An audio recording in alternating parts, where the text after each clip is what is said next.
অভিনেতা দেব এবং সাংসদ দেব তাকে কিন্তু হিয়ারিংয়ে ডাকা হয়েছে। তার পাশাপাশি ক্রিকেটার মোহাম্মদ সামি তাকেও ডাকা হয়েছে, যদিও তিনি আসতে পারেননি যেহেতু তিনি বাইরে রয়েছেন।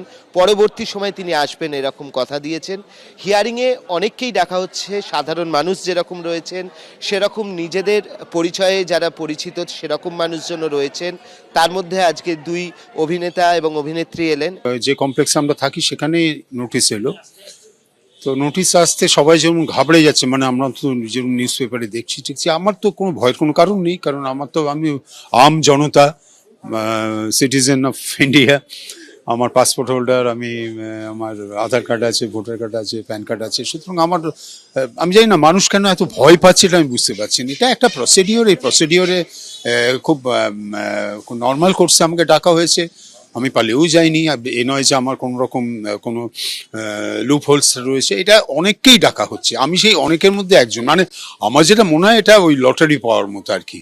শর্ট লিস্টেড হয়েছে, সে শর্ট লিস্টে আমাদের নামটা এসছে, তা যখন এটাকে যে সঙ্গে সঙ্গে আমরা চলে এসেছি।